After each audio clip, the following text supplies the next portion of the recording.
Hello, welcome to the Hoop Collective podcast. We talk about the NBA, which we are doing on Thursday afternoon. Joining me from New York City, about to head to Las Vegas for Summer League, is Tim Bontemps. I mean, my first time seeing Tim MacMahon in a very long time. Not sure how I feel about it. Oh, he's going to Vegas too? Summer League connoisseur, Tim MacMahon. Oh, joining us from Las Vegas, just back from Summer League in Salt Lake City, and apparently going to Las Vegas. I got to say, MacMahon is wearing a Salt Lake City Summer League shirt, and it is a sweet logo. Is Ban MacMahon? Look at that. Howdy, partners. By the way, I am sure how I feel about having to see Bontemps. I am quite certain about it. Hey, you're delighted, just like always. I didn't know you were going. I didn't know you were also going to Vegas. Little pit stop.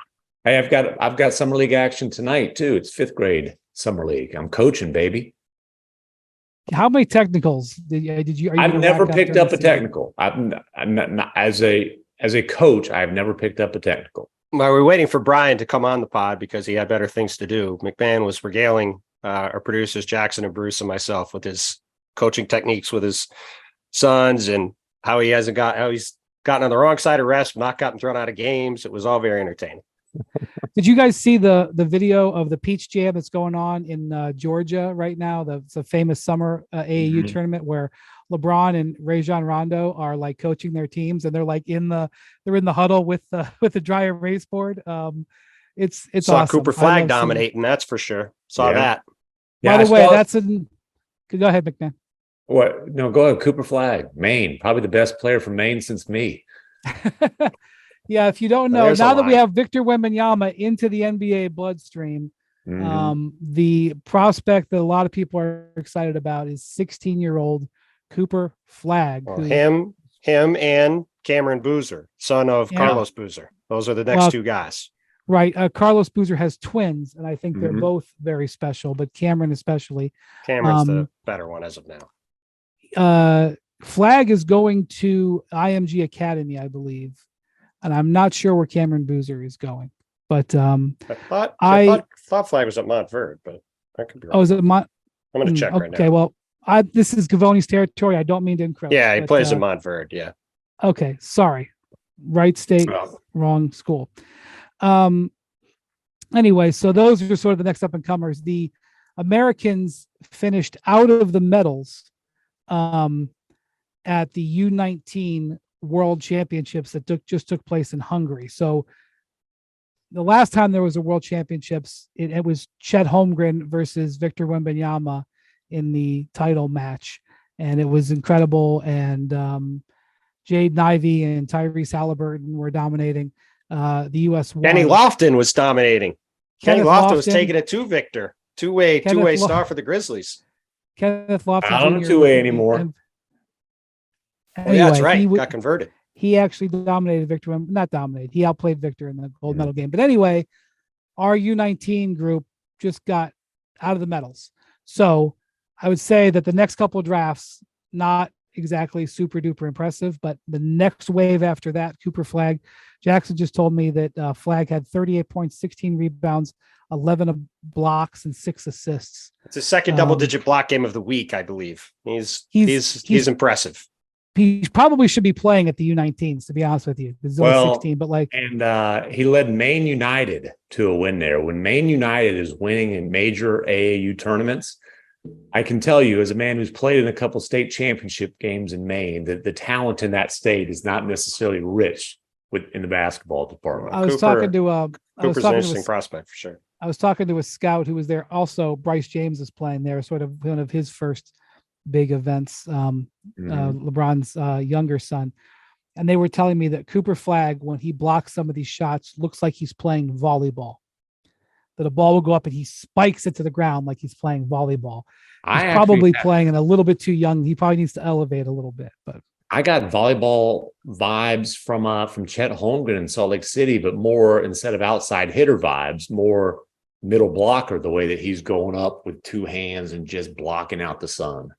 Well, wait till you see Victor Friday night in Las Vegas. All right, before we get into Summer League stuff, there was an interesting trade in the NBA on Wednesday afternoon, evening, a 3-way sign and trade, which seems to be happening more. They loosened up some of the sign and trade rules that make these 3-team sign and trades a little bit easier, and it's led to some deals. The Spurs have really taken advantage, but Bontemps, Grant Williams off of the Celtics, which isn't shocking, but that they did a sign and trade and took back just 2 second-round picks. That is interesting. But what did you think of? I'll get to what MacMahon thinks about Dallas on the front end, but I'm interested in what you think about Boston letting Grant Williams walk. Yeah, I think it's a significant loss, and they very clearly cheaped out. I mean, Brad Stevens said when they made the Kristaps Porzingis trade, he said at the press conference, "We got the green light to spend." That was a direct quote. Well, they didn't have the green light to spend very clearly, because the San Antonio Spurs not only got Reggie Bullock, who's a useful player, they also got an unprotected first-round pick swap in 2030, which will be Luka's 11th or 12th season in the NBA. No, I believe it's 12th. No clear indication he's still going to be in Dallas at that point. And if he's not, that's got a chance to be a very juicy pick when, by the way, Victor Wembanyama will be in year 7 and could very well be dominating the league at that point if things go the way he and the Spurs hope. So that's an incredibly juicy asset. And to send out a good player in Grant Williams, I mean, look, he's a flawed player. He's sort of a PJ Tucker-ish type, right? He's never going to score 20 points in a game, but he's a very versatile defensive player. He's a guy who hits 40% of his threes from the corners. He knows how to play off stars. I think he's a great fit in Dallas with Luka and Kyrie. And he signed for a mid-level deal, totally reasonable contract, especially with the cap dramatically escalating over the next several years. That's going to be like a 10th man contract. The 4 years, by the end of it. $54 million. Is that what it was? Yeah, he got the full mid-level. And by the end of that deal, like that's going to be, fringe rotation money. And Grant Williams is a guy who's been played in the NBA Finals 2 seasons ago, and through the whole Celtics run was one of their highest minute players. And even though Joe Mazzulla went in and out on him this past season, when the chips were down in the conference finals and against Philly in the second round, he was playing a lot of minutes and guarding guys from Jimmy Butler to Joel Embiid.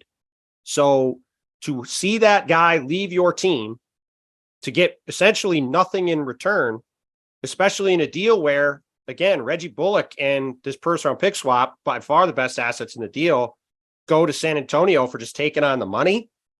It's very obvious that the Celtics just could not spend to the same degree they did last year. And look, it's one thing if you're a team that's not that good and you're bumping up against the tax, you go, hey, we're not going to go into the tax for no reason. When you've got a team that's got a chance to win like this, and you let a guy like this walk for free when, these like people keep referencing these second apron rules. Oh, Boston's got to avoid the second apron. Basically, all the owner's second apron rules, other than not being able to use the taxpayer mid-level, that doesn't come into effect till after this season. So all of that excuses are just out the window. This very simply comes down to the Boston Celtics are not willing to pay to have a top 8 player stay on their team when they have a roster. They're in the tax. They're in the tax already.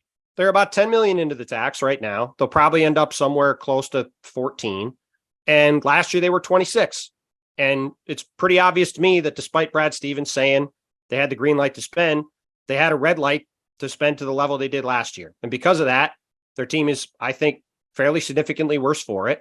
Mm-hmm. And I don't know about significantly worse. Well, but here's the thing. But they just put this way. I would rather have had Reggie Bullock for $10 million on 1 year and that pick swap than save some money. But we also don't know how much money they're going to spend yet. We don't know what they're going to do with other moves. They basically don't have any other way to take on money unless they make a huge trade, which maybe they will. But here's all I'll say. They lost one of their top 8 players. They don't really have a way to replace them. And of their top 7 guys now, Robert Williams, Al Horford, Kristaps Porzingis, and Malcolm Brogdon are all pretty massive injury concerns. Mm-hmm. So, might help to have an 8th guy who never gets hurt, can guard a lot of positions, and is a really good spot-up three-point shooter to play off your stars. I don't know. Right. But the Porzingis deal did make their front court a pretty crowded situation. While Williams can defend a lot of positions, most of his minutes will come at the 4, or did come at the 4 in Boston for the simple fact that you've got 2 all-NBA wings, right? So I get it. From a Mavericks perspective, dude, he is exactly what they wanted. They wanted defense, toughness, IQ, shooting. He gives him all those things. This guy is, over the last 3 years, just a tick under 40% from 3-point range. Obviously can defend a bunch of positions. No doubt about his toughness. Look, is he limited? Sure, he's limited, but that's why he's not a $20 million per year player. Talking to Mavericks folks before free agency, because they've been linked to Grant Williams for a long time because of the fit, because he's also represented by Bill Duffy, Luka's agent. I mean, the guy even wears Luka's shoes. He got Luka's autographed jersey delivered to him in the locker room while I was asking him about wearing Luka's shoes against him this year. But the concern for the Mavericks was, what's the pathway to get him? Like, they were just like, would Boston match? Is there a sign and trade that makes sense? And hey, they gave up a significant price. I love the fit right now, but let's not act like this is some kind of a freebie deal.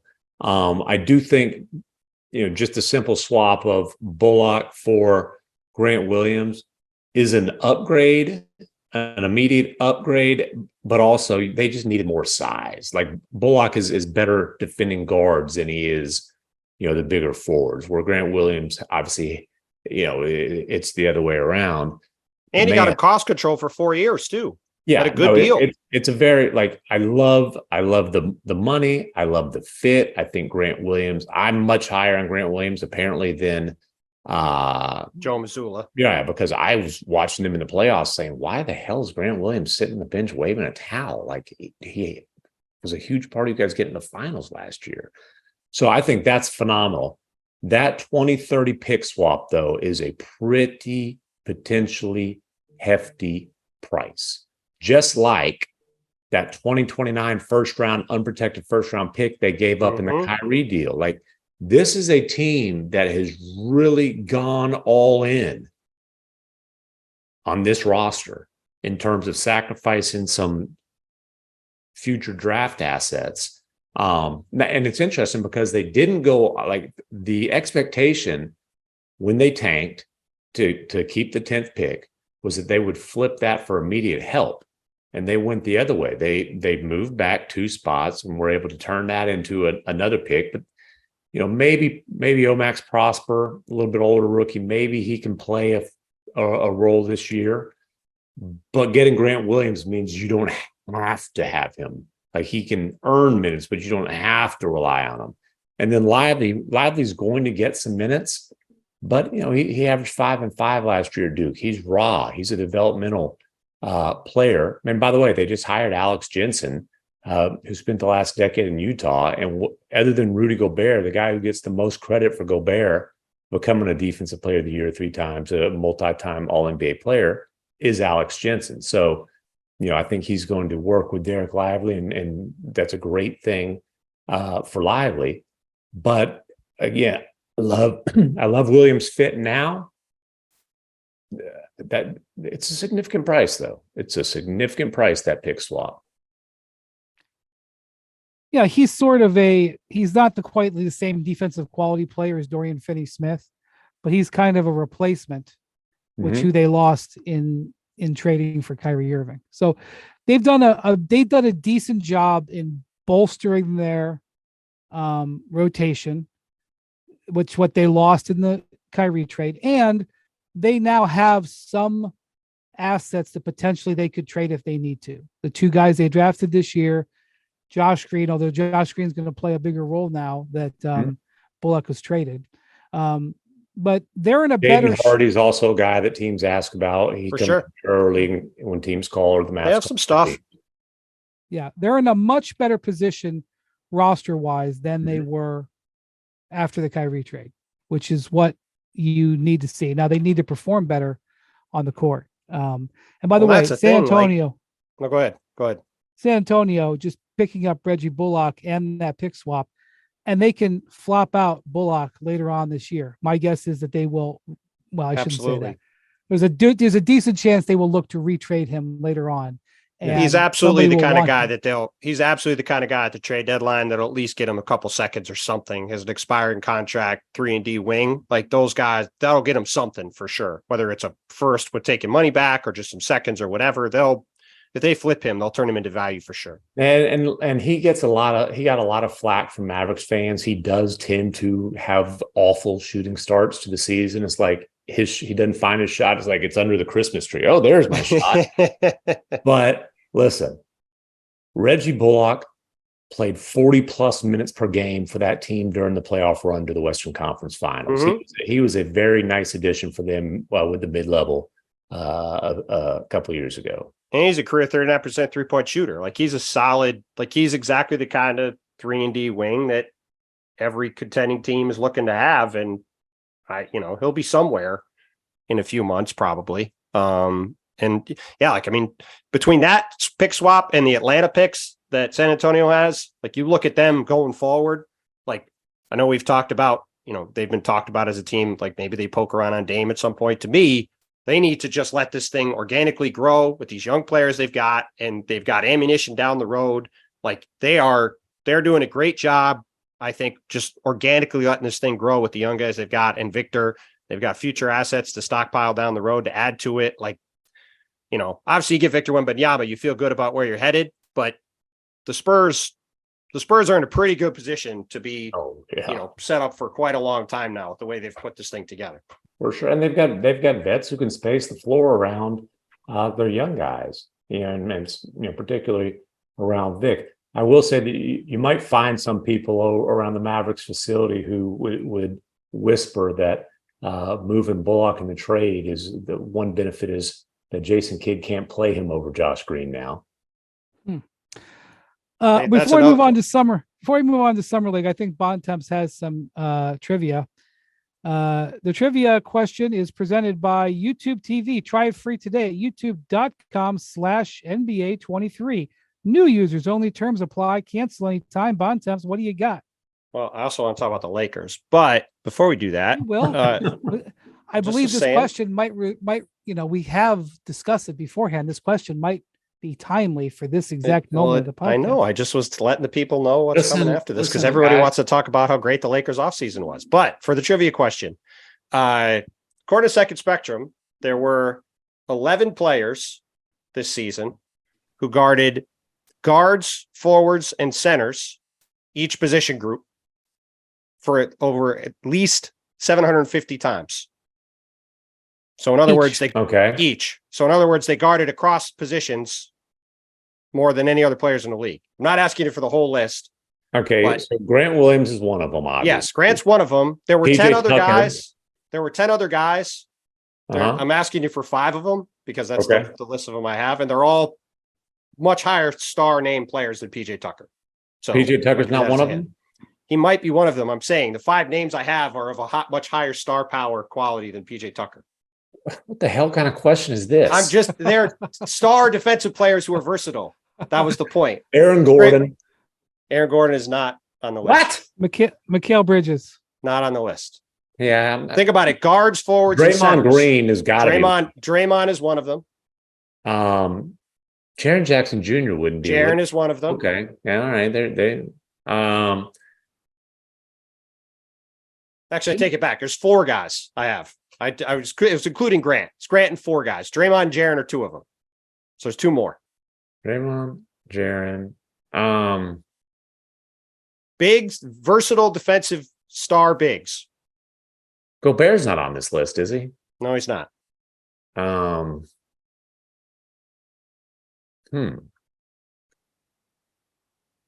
give you a hint. They played in the first round of the playoffs against each other this year. They played in the first round of playoffs against each other. Let me refresh my memory. Star defensive. Anthony Davis. Anthony Davis would be not AD. Dang it. Not AD. Okay, I thought AD versus one of them also played in the finals after beating the other one in the first round. Bam Adebayo and Giannis. Bam and Giannis. Okay, good job, Wendy. The point of the question was to just highlight that, again, for people saying like this guy isn't that good, there are not a lot of players that can guard across positions like this. And for the price that they paid in salary, obviously the draft pick's something else down the road, but I think he significantly makes Dallas better. And I really do think, you can say what you want about the Celtics having 3 centers. I think this is a significant blow to them in large part because you just are not going to have all three of those centers ever playing all the time. So and look, when you have Luka and you have Kyrie, you don't necessarily want to add a guy who his strength is, dribbling the ball. Like you need guys who space the floor, knock down shots, and move the ball. Yep. And that's this guy. Josh Green developed into that type of guy last year with the ability to certainly attack closeouts and the ability to run. Mm-hmm. So we'll see. We'll see what they end up doing at center. Another guy Mavs fans are weirdly down about is Dwight Powell, which like the idea of Dwight Powell making $4 million a year and being part of a center platoon being a bad thing, I don't understand. Yeah. And the idea of Dwight Powell as a mentor to Derek Lively being a bad thing is completely ridiculous. Yep. They've had a good offseason. Seth Curry is a nice pickup too. I mean, they've done it, like Brian said before, they've done a really nice job of adding some depth and versatility to their roster. Like the West is going to be really tough this year, though. Like I'm not even convinced they'll make the playoffs, even though they've had a good offseason. No, it's going to be difficult. It's tough. And look, the Rockets went out and spent a lot of money, and like how many teams are they going to be better than in the Western Conference? I mean, there's a lot of teams. The Cavs also did a decent job of building up their rotation. They kept Karis LeVert at a reasonable contract number. Were able to get Max Strus. They paid a pretty penny for that. Strus wasn't as good this year as he was last year. And the Heat let him go, and that says something right there. But MacMahon, did you know the Cavs played in the West? I didn't know that. I'm just talking about teams that made big trades that built up their like, I'm just laughing at us. And our man, Bang Bang George Niang. Bang Bang, baby. They got some rotation players. Kind of sure like do. the Cavs did. Hey, it was pointed out to me, and we missed this when we had, I guess he's Bang Bang now. He's not the minivan.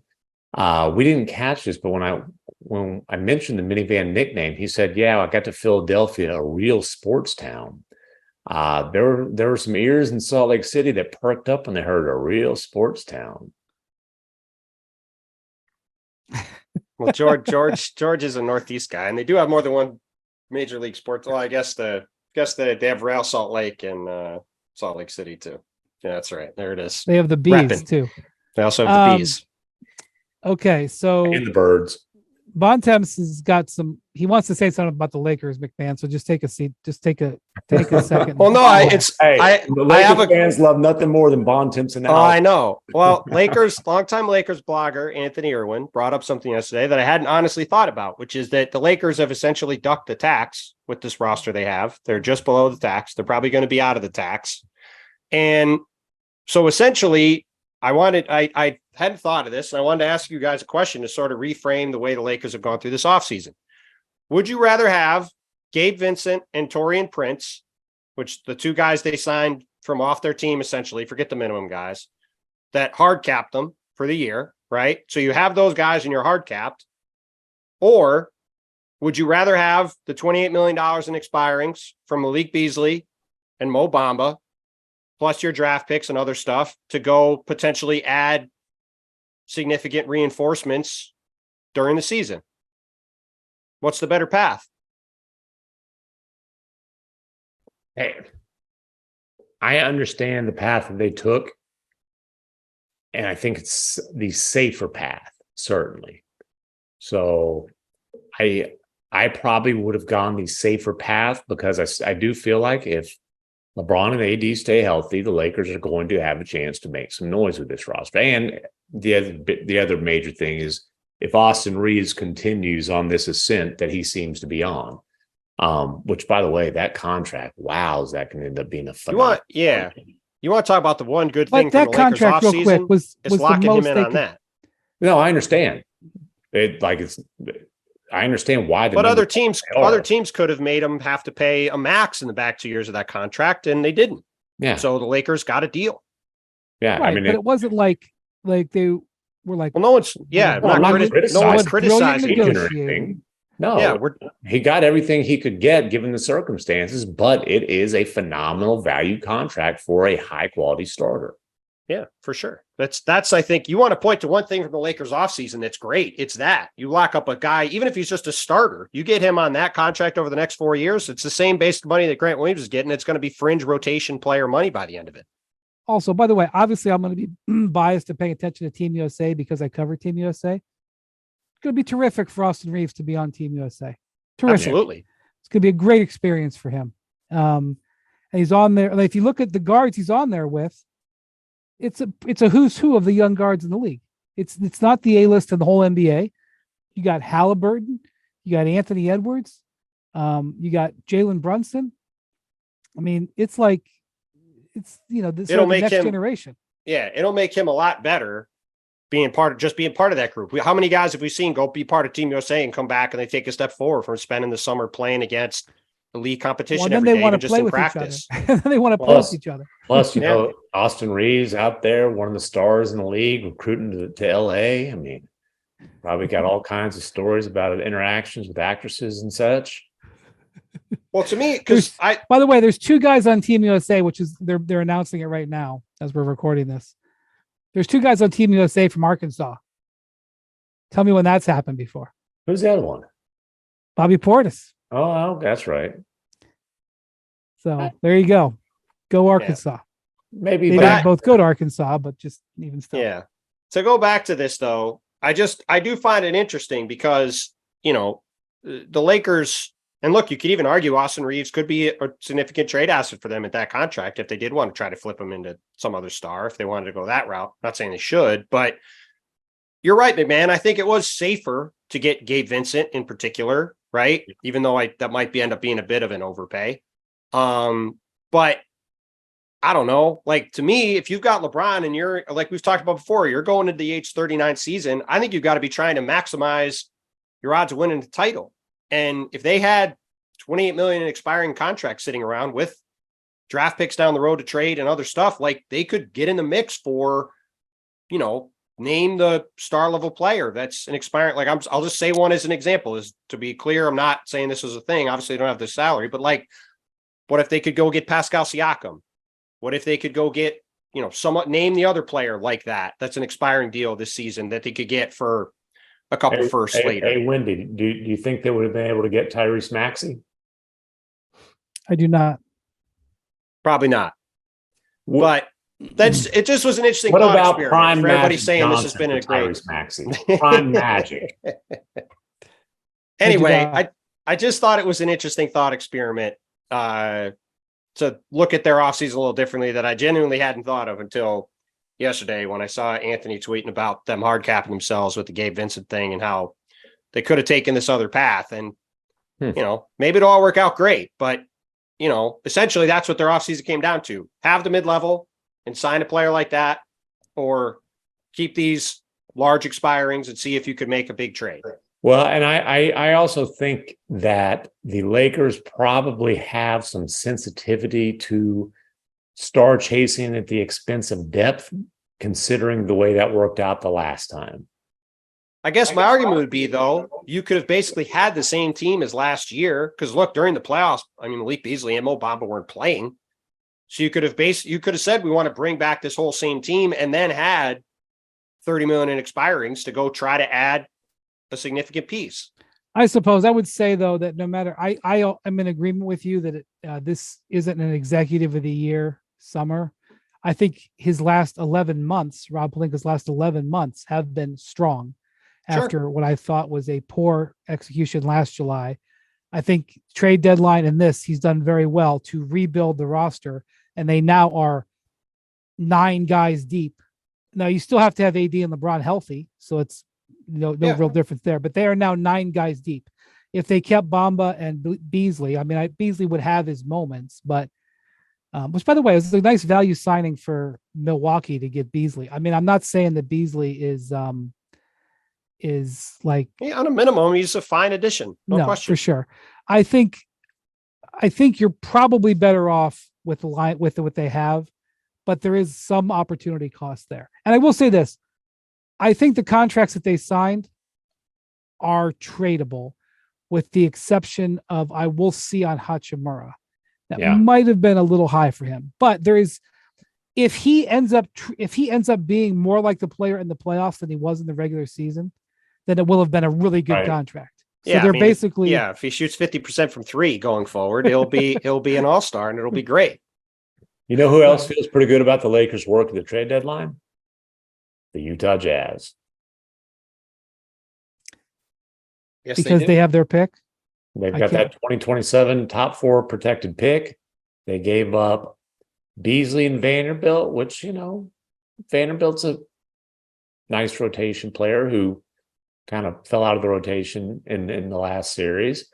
And then they, Conley got sent to Minnesota, but that's like one reason that the reason that the Jazz come up even as a lurker or a sleeper or whatever you want to call it in these potential superstar trades is because they've got a ton of picks and some of them could have major value. And one of those is that 2027 Lakers pick. I don't think anything they did this summer changes that fact that could have major value. Let me just say 2 things about that trade. One, I still don't understand why they just didn't take Michael Conley. Well, that's been my point from day one, and I certainly don't agree either.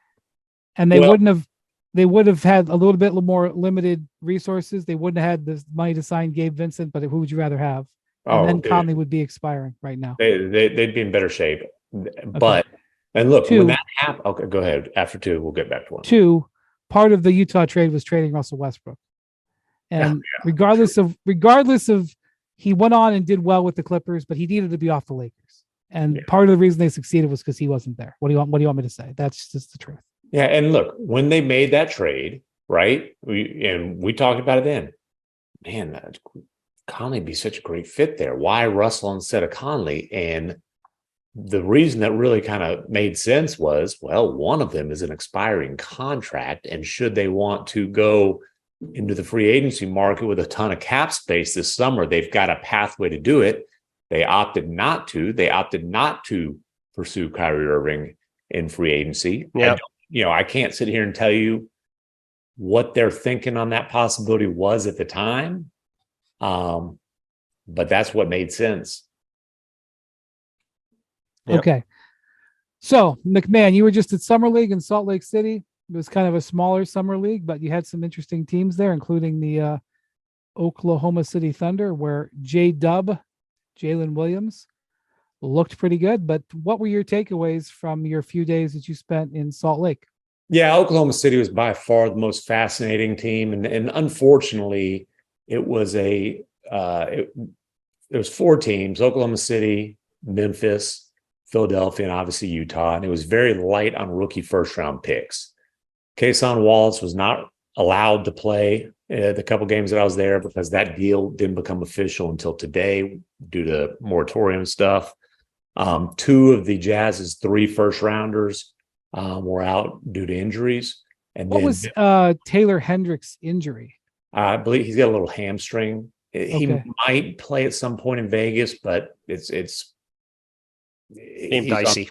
He's on the wrong side of questionable, I would say, to make. He's the guy that the Jazz drafted with the number 9 pick. He's a number 9 pick, and then Bryce Sensabaugh is he had a knee surgery late. He's the I believe number 28 overall pick. He had a knee surgery late in his college season that he's still recovering from, so he's probably unlikely to play at all this summer. And then Memphis didn't have a first rounder this year, nor did Philadelphia. But look, Oklahoma City especially had a fascinating summer league team, and J-Dub, rookie of the year runner-up Jalen Williams, only played 1 game. And I sent some Thunder folks a text in the first quarter of that. I said, I think Jalen Williams is seen enough summer league action. Like, he doesn't need to be out here. It's 21 points, 22 minutes, just dominated. But the big story was it was the return of Chet Holmgren, number 2 overall pick.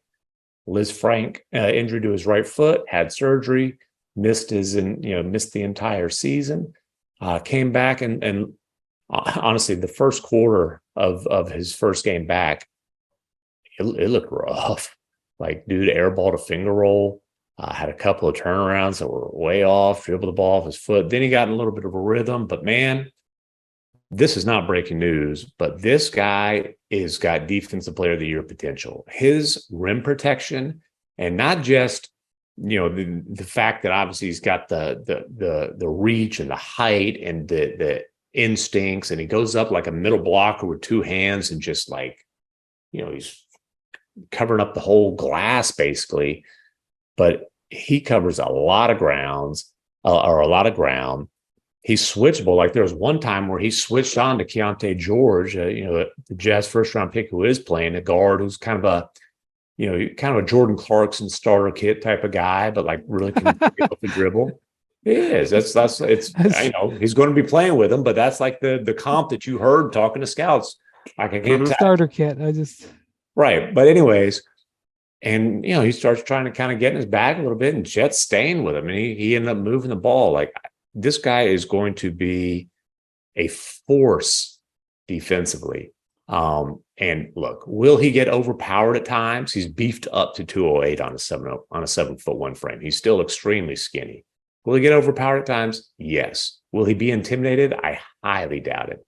He's got a little bit of a nasty streak. He does. He's got a very competitive guy. And I was talking to somebody who was at the game, he was kind of not looking so good, and he got hit in the face like by an errant elbow, and like bam, like it kind of woke him up from that.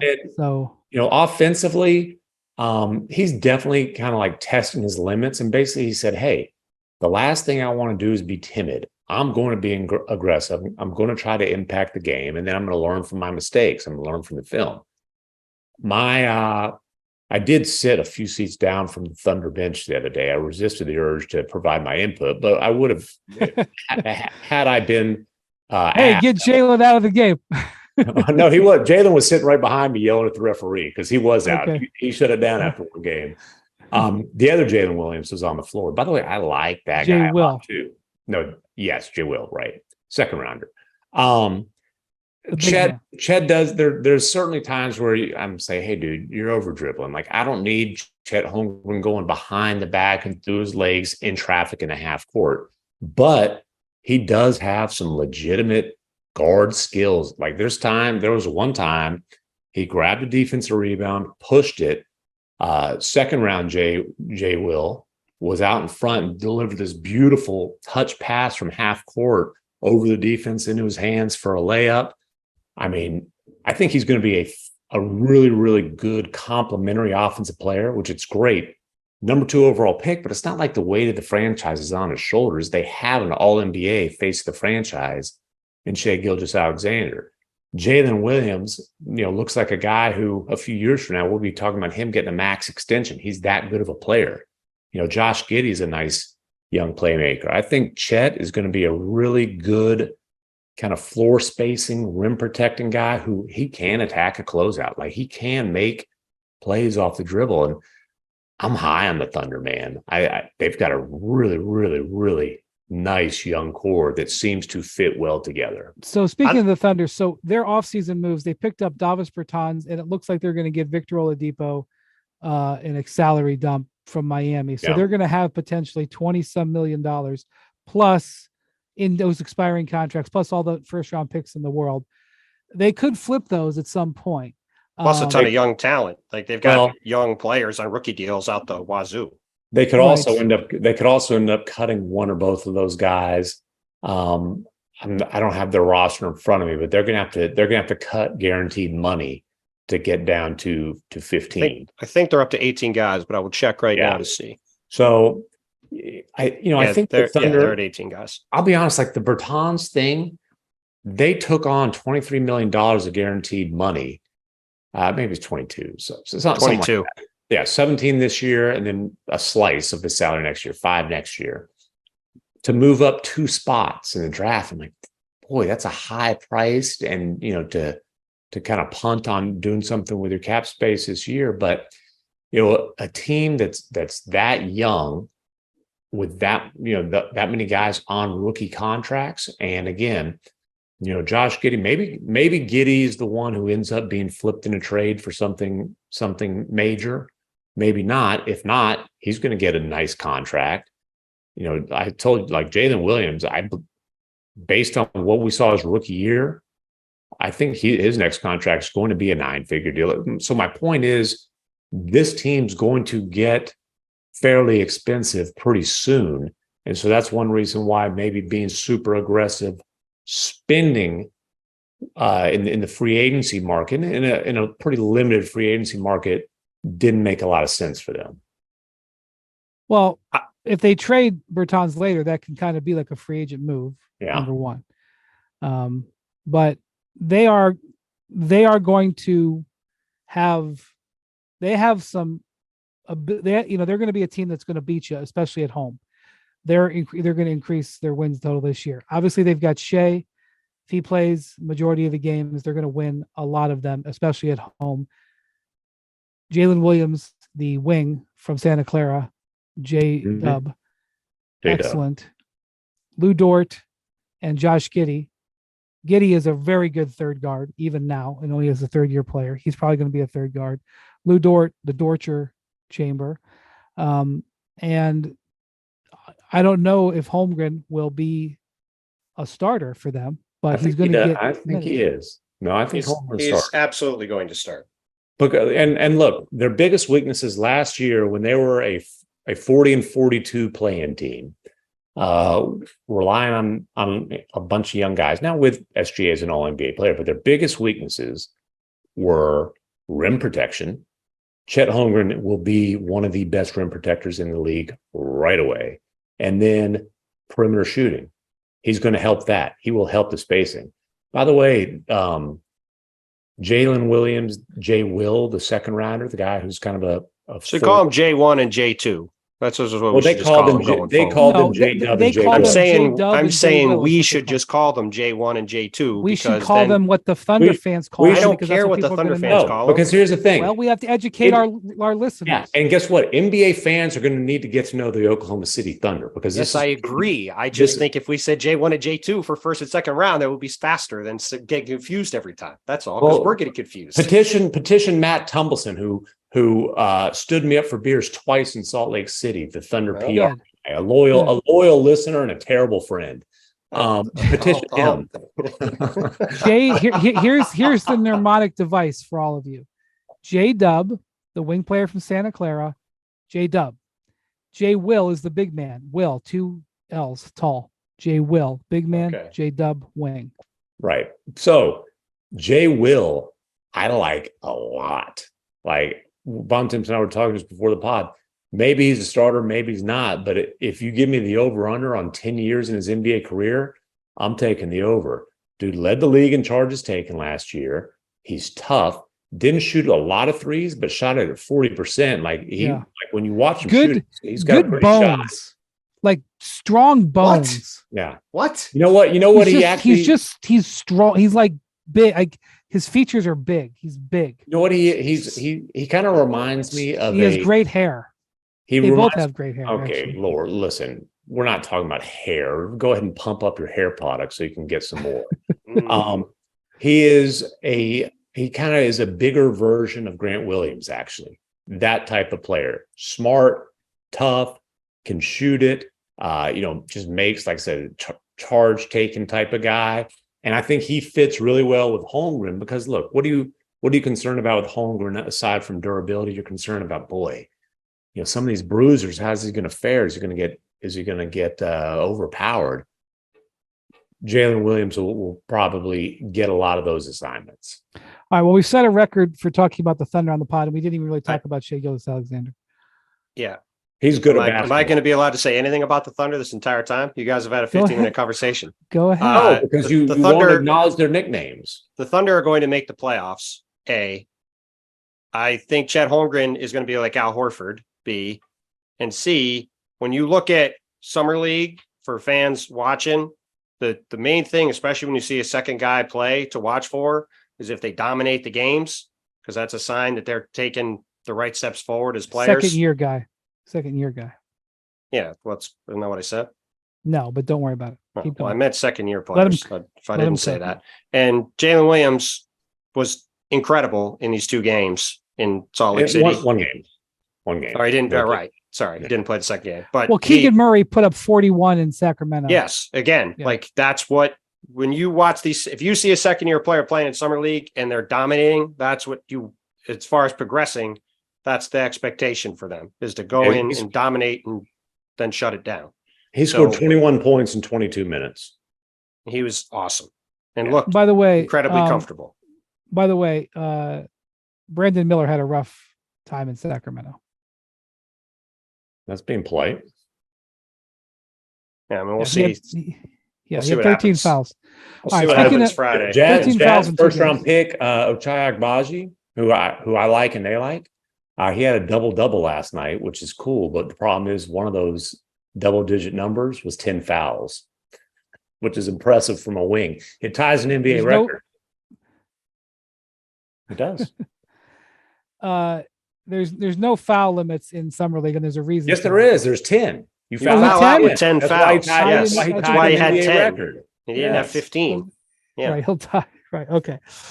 All right. So before we go, we should talk about what's going to happen on Friday night in Vegas. Victor Wembanyama is going to make his summer league debut against the Hornets. Against the Hornets. He's probably going to play 2 games, but we'll see. All right. On these other shows that I've been asked about with Victor, I've been giving a politically correct answer, but since this is kind of like my core audience, I'm going to tell you how I really feel. I think Victor is going to what? Go on. What are we doing here? I love it. I'm full of crap sometimes on TV, but I'll tell you the truth on the podcast. Well, I believe what I'm saying. Just an asinine series. I believe what I'm saying. I'm not saying I'm lying. I believe what I'm saying, which is that he's going to get embarrassed sometimes. Mm-hmm. But anyway, I think Victor's going to kick ass. But the thing about Victor is that if you watched him in France, he sometimes has these stretches where he plays like 5 or 6 or 8 minutes and just doesn't do much. Yeah. And then he will all of a sudden have 5 or 6 minutes where he does everything. And so I just want to say that maybe he plays 9 minutes in the first half and 9 minutes in the second half. I don't know what it's going to be, but he could play 9 minutes in the first half and have one of the stretches where he doesn't do anything. And he's that also is not he's also a big playing in summer league where guards just run around with the ball and half the time don't pass it. So who knows? I understand. He's not going to pass it to him. He's not a big. He's a forward officially. Officially, the Spurs list him as a forward, not a forward center, a forward. Yeah, well, he doesn't want to be a center, and he's not going to be a center, so that'll be that. He obviously is a streaky outside shooter, so he could have a bad shooting night, and he could have one of those times. So, and as I've been saying for months now, I suspect that he will have moments where people think that he is like a fawn because he loses his balance when he's dribbling, because he does dribble a lot and it looks like his limbs are going everywhere. And there are times where he kind of looks like he's out of control. He's like, oh my God, he's going to fall down. He looks like a 7-year-old. Yeah. Guys that tall and that skinny who put the ball on the floor a lot, it's not always going to look smooth. Right. Okay. But I also am going to say that the French league is very physical. They bump him around. They push him and they shove him and they hold him and they grab him and they use their stout guys to knock him off balance. And he owned that league. And he also, a lot of these guys haven't played competitive basketball since February or March. Now, they are playing, some of the G League guys played a little later, but they haven't played on a team in months. He was playing in the French League finals less than a month ago. So I suspect that he is going to show what he can do. He also has the ability to rise to the occasion. So I suspect we're going to see him play awesome. But I'm also telling you that there are going to be moments where he's easy to make fun of. And that is what I've been saying on all these shows, is that don't fall into the trap. I'm not saying he's going to average 30 and 20. Okay. Don't fall into the trap of seeing him get physically dominated and think that that's all he is. Well, and even if that's what happens on Friday night. Great rim protectors are going to get got. Like, you will be on the wrong side of a YouTube highlight, or you will go viral because you got dunked on if you're a guy who's going to block 2.5 or 3 shots a game, right? And when somebody dunks on Victor, it's going to go viral because of who it is that's getting dunked on. But he's gonna challenge the next shot. He's gonna the next time someone comes, he might reject it. And then offensively, the Spurs seem very happy to kind of let him experiment, let him, quote unquote, be himself, kind of test his limits. And, we'll see how much they, try to say, okay, hey, maybe down the road, let's less of this, more of this, kind of try to guide that. But, there's going to be times where he does look like he's trying to do too much offensively, I would bet. I just don't really care what stats he puts up. Sure. 2 days ago, or maybe 3 days ago, the Hornets Summer League team played the Spurs Summer League team in Sacramento. And the Spurs absolutely decimated them, especially with the bigs. So I think that this Hornets Summer League team just might not be very good. And so that might also play a factor into how the game plays out Friday night. That's all. Go ahead. Yeah, I just don't really care how he does in the game, frankly. I'm just excited to see him play. I mean, whether he goes 2 for 10 or 18 for 20. I mean, to me, it's just we spent the better part of a year now waiting to see this guy come over here and play in NBA games and against NBA competition. He's going to play against Brandon Miller and Scoot Henderson and probably his French pal Bilal Coulibaly over the next few days. And it's going to be really fun to see him playing here and see this thing actually get started. Like I just am not concerned whether he's making shots or not, doesn't really matter to me. Like, I think it'll just be fun to see him out there playing and see the scene. And, even more than this game against Brandon Miller, I'm excited for this game Sunday afternoon with him and Scoot after they went at it in Vegas. And Scoot is certainly a guy who's going to want to rise to the occasion too. And, it's going to be pretty fun to see those guys go head to head this weekend. So I'm just excited to get a chance to check him out and see what he looks like and see that experience in person. Because obviously you, Brian, have had a chance to do that on multiple occasions so far, but very few people over here have. You think Damian Lillard will be sitting courtside for that game? A lot of times a team stars, they'll show up and support their younger teammates and sit courtside. Which side is he going to sit on? I suspect it would be very interesting if he did, and I suspect if they would like things to move along, it would be fairly smart to sit courtside at an ESPN telecast game and have a chat with whoever's doing the game. I would suspect. To be clear, I have no idea if that's going to happen, but I'm just saying if you're wanting to apply a little pressure to a situation, it might not be a bad way to do so. So I will be very curious to see if that happens. Before we go, the midseason tournament is going to be announced over the weekend. Woj already reported. I don't know. I don't think they've released it. It's going to be the finals and semifinals and finals are going to be played in Vegas. First weekend of December. Mm-hmm. Which is like in the lull of the college football season. I think the championship games will be in the week before. So it is going to be going against the NFL a little bit, but it'll be after college football season. I'm going to have an open mind on it. Mm-hmm. But we'll see what sort of how, the NBA wants to make a big deal of it. They want to sell it. It's going to take some years no matter what, but we'll see what the league is trying to do with it rolls it out and what the details that they're going to say about it. Well, they are very clearly going to put a ton of energy into making this a thing because Adam Silver cares a lot about it, and the things he cares a lot about get a lot of attention. And this is going to get a lot of attention.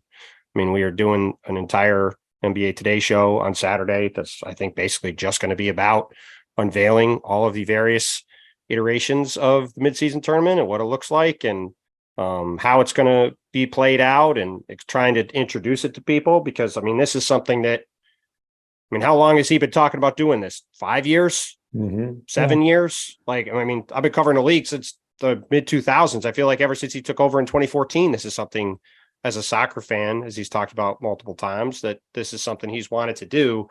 It's not official, right? But it's probably going to be the Stern Cup that you're going to win. Yeah, I mean, I that's been talked about. I don't think it's been said, but it certainly would make sense if they do that. And I think they've been smart in how they've put it together, because it is basically going to be built around in conference regular season games. So, it's not going to be like a separate tournament like in European soccer, where you could just say, oh yeah, we're going to punt this and we're not going to play these extra games. Like, they're in theory going to be games against teams you're competing with to make the playoffs, and you're going to need to play to win those games. So, I think they've at least given themselves, they put themselves in as good of a position, I think, as they can for this to be a relevant thing that matters to some degree. But it will be very interesting to see what kind of buy-in they get from the players and teams, because that's the way you're going to really make this something that people can invest in, is if the players and teams really are invested in it, instead of it just being kind of a sideshow they have to do. And that's the part I'm awfully curious to see, is what is the buy-in for everybody in trying to get to spend a weekend in Vegas in the early part of December. I'm not, it's going to be interesting to see how much people care about that. It would be really fun if we went out there and did a live show the night between the semifinals and the finals. That Friday night, December 8th. Wendy's a man of the people. I think I can tell by the smile on his face right now how much he would enjoy that. I think a Hoop Collective live show from Las Vegas on Friday, December 8th would be a pretty good thing. Don't you, MacMahon? These guys have been browbeating me to do it. It's been brought up internally by the some of the executives at ESPN. Look, let's just do this. I don't look at the comments on YouTube. Put in the comments, give me a reason why I should approve doing a live show on Las Vegas. You should approve. Well, you're an employee, bro. Do what you're told. And tell us if you'd come out or not. Tell us that. Can I do it on Zoom? Jackson, the Podfather's out of control here. He sure is. Jackson, our producer Jackson Jello, will report back to me because I don't look at him. So if you think we should do it, here's why everybody. Here's why everybody. You got to convince me to do it. I don't, because here's the thing, guys. This is real talk. We're not performers. I can't freaking speak for yourself. I can't juggle. We're going to get up on a stage and we're going to do this. Listen, people who come are going to. I had a performance joke about a former sponsor, but I'll bite my tongue. Well, forget that.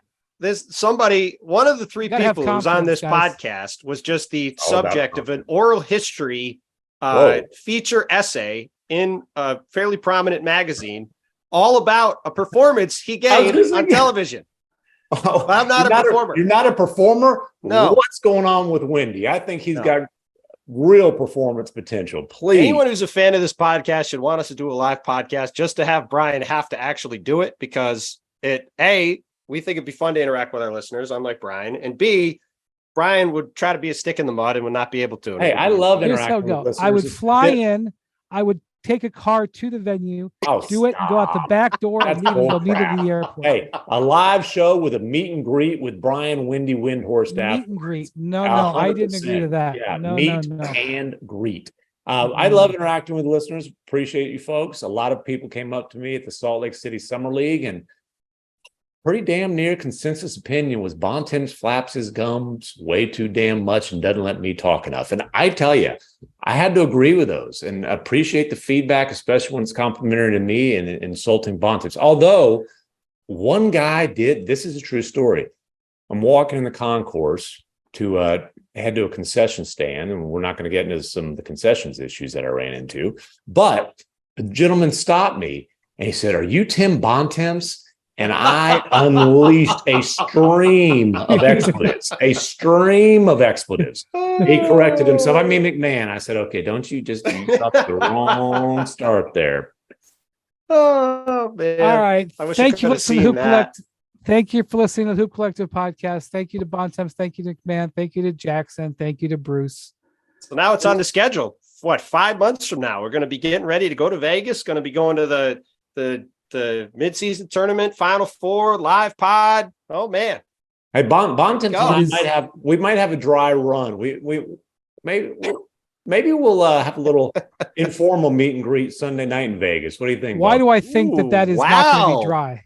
Why do I think that's Wow. not going to be dry? I mean, informal meet and greet. Look, we'll put something out on Twitter. If folks want to come Wow. say to us at a local establishment, then we'll find a good one. in all seriousness, this had not been something we discussed before, but yeah, that would be. I think that would be fun. If I know Bontemps, he's got a rubber arm I can twist to make it happen.